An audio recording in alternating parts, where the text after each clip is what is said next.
Indi musulman doganlar namaz barada ýalňyş pikir we halkymyzyň içinde şol ýalňyş pikiri aýyrmaly biz. Namaza geljek bolsak, Allahyň buýruşy ýaly musulman boljak bolsak, şol ýalňyş pikirlerden, şol ýalňyş düşünjeleri kellämizden aýyrmaly.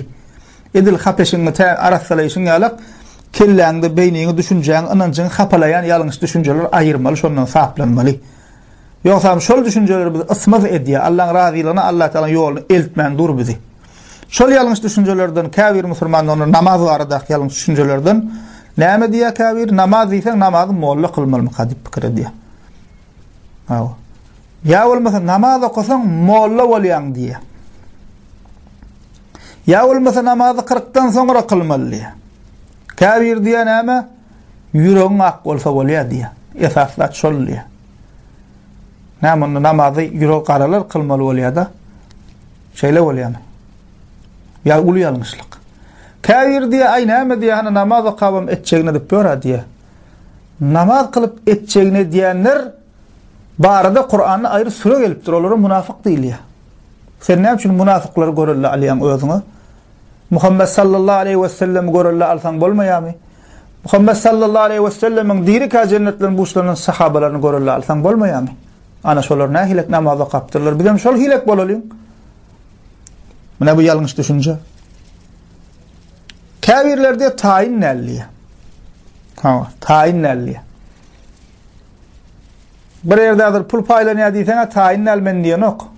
Mysal üçin, her kim öz ýaşaýan şäheriniň, beş welaýatyň paýtagtyny gözüňizde tutun. Hawa, şo taýda günne diýeli 3 wagtyna dollar paýlanýar. Her waraňda da 2 dollar berýär diýil. Känimde 2 dollar. Ve çınlarım kabul edin şunu, gözüňizde getirin. Hakikatdan hem şeyle şul. Barsan bir açıp dur şatayda bir hayır ihsan üçün ya bir gowa adam paýlap dur. Geldin mi al. Berip dur. 3 wagtyna barýan. Awa. Ýerden öýlen akşam 2 dollar. 2 dollar. Günne 6 dollar. Ene şu namaza gomaly diýsen taýin däl diýen adama şunu aýt häzir. Keşetin süýräp şatayda ýatmasa ben hiç sat bilmedigim. Näme üçin? 5 teň üçin. 5 teň üçin. Bir kımanat pul üçin. Ya şoňa meňdeş bir dünýälik bir zat üçin. Ya bolmasa gitmeýärlermi dünýäň oluwjuna işfamış diýip. Kösense de gidýär, kynçylyk çekse de gidýär, kardalýaram bol gidýär. Näme üçin bir 5 man artyk gadany gowy ýaşaly. 5 wagt namaz biziň hem bu dünýämiz bereketlendirýär, hem ahiretiňe şol gerek. Hem sen musulmanlygyny görkezýän zat şol amalla. Görkezýän zatlaryň iň möhimi. Buna gerek galýawan wagtym ýok, men taýinnel. Ne ölçemeli biz. Yani bizim gözümizde dünýä mi gymmatly, ahiret mi gymmatly? Dünýämiz hem gazanmaly beýdiýsek, dünýäni gazanmaly däl diýdiňizde musulman halalyndan gazanmaly, ondan soň gowsundan gey, gowsundan gowyny i, gowdan ulagmyn, emma halalyndan zakatyny ber, piträňi ber, ondan soň halalyndan gowsun peýdalan. Dünýäňem gazan. Emma dünýäň gazan berken ahiretiňe unutma. Hawa näme? Taýin däl. Taýin däller hemişe de taýin sen. Bahana ol. Ýa-da käbir diýär taşlar noýdýanny. Bu da bir bahana. Ya käbir pikir edýärdiňe näme? Uly ýaşlylar kılmaly. Hawa näme? İşläp dinjalşa çykandan soň, pensiýa çykandan soň kılmaly mukadiýa. Ya bolmasa käbir her kim başarmaýar diýär. Umuman musulman doganlar hatta şeýle diýenler amma näme ay 5 wagt kılsan gaty dinar bolýan, oň alagym din tutmak gerek gelýär. Musulman doganym 5 wagt namazyny kılmaklyk gaty dini tutmaklyk däl. Ol musulman bolmaklyk dini tutmaklyň özü şol. Hawa sen 5 wagtyny kılman gezip ýöreňsiň 5 wagtyny musulmançylyk dol edilse dini gaty tutjam kan ýok. Gaty tutulanok sen dinden uzakda gezip ýördiň. Senin tek dine dolu gelmänsiň. Ya bolmasa hijab wat ördün. Ay bu alagymdy gaty berip tutmak gerek gelä diýär da käbir. Berip tutmak däl, sen dinden uzakda gezip ýördiň. Ol berip tutýar diýen adam asyl şu etmelisine edip ýör. Sen nefsine agyr bolan üçin ol öz bolşuňa musulmanlyk bu dolu etmelisine diýenem gaty dinler mi hadip ýörsiň. Ne musulmana ýalňyş şartlar. Kıysaça musulman doganlar başga da biziň bilmeýän bahanalarymyzdan badyr. Şu gepleriň hemmesi musulman doganlar şeytanyň insanlara berýän vasvasası başka hiç adam değil. Şul bahanalan hiç bir möýün kerebi alagam güýji ýok şulaň. Bir gadar zat Allahyň gatyny şu zatlaň hiç bir halas etmeýär şu bahanalan. O musulmanda gonlar Kur'an we sünnetde plan wazifadaki, plan ornaki, plan iş edýän kişi namaz kılmasa da bolar diýen zat ýok. Yeke şeyh, yeke pir, yeke ahun, molla 70 tane İslam üniversitede gutaran adamım şunu hiç kim diýip bilmez. Diýip bilmez. Yok onlardat Kur'an sünnetde. Plan vazifadaki, plan işdaki ya plan ornaki adam namaz kılmasa da bolýar diýip yok içerde. Hiç kim gorkak bilmez.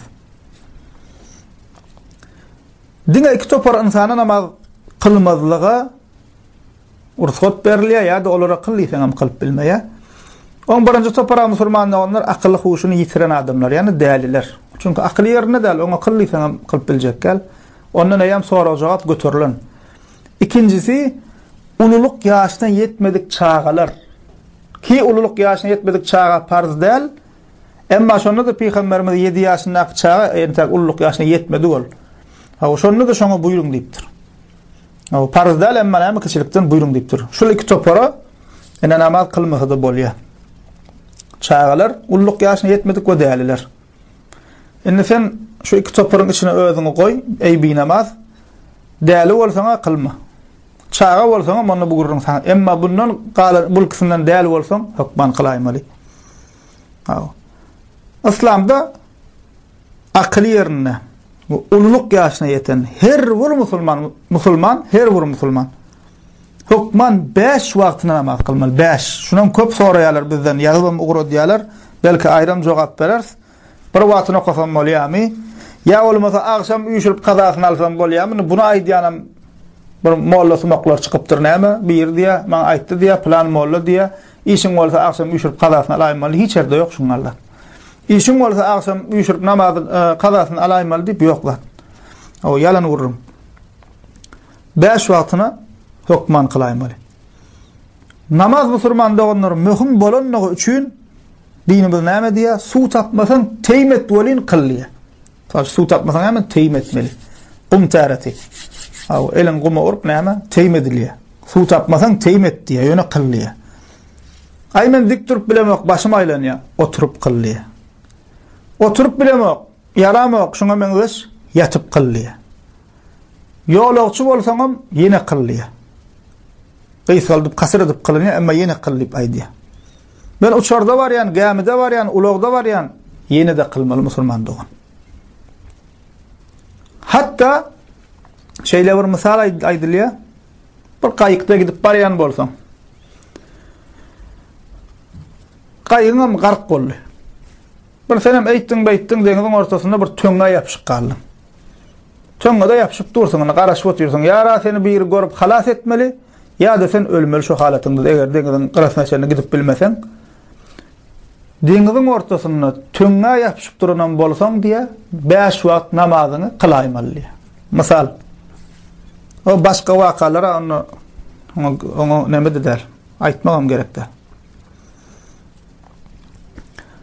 Uçar suryan uçarman bolsaň, pilot bolsaň, kosmosa uçan kosmonavt bolsaň, deňiziň aşagynda ýüzýän, gemide gulluk edýän esker bolsaň, harwy gulluk her ýerine, serhetde ýa-da başga ýerde tapawdy ýok, niresinde gullukda bolsaň, hukman namazyny kılaýmaly 5 wagt.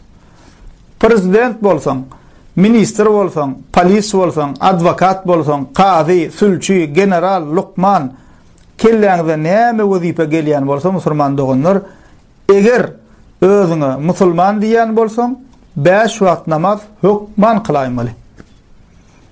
Hiç bir wazifa, hiç bir iş Allah Taala'nın parzyndan möhüm däl bolwam bilmeýär.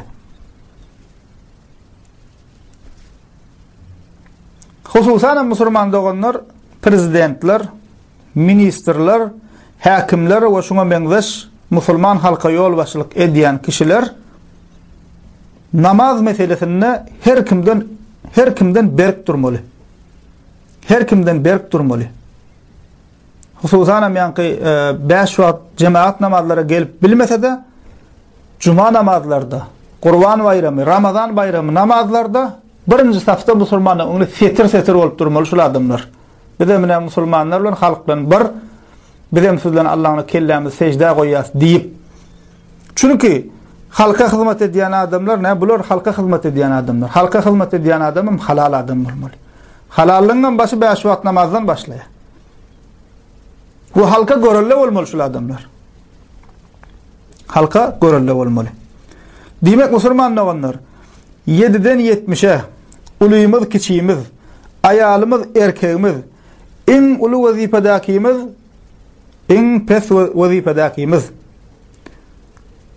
Nirede bolsagam, nirede işlesegem, nirede okusagam, nähil ýagdaýda bolsagam, eger Kur'andaky Allah Taalaň buyurun musulmany boljak bolsak 5 wagt namazy hukman kılaymalıdır.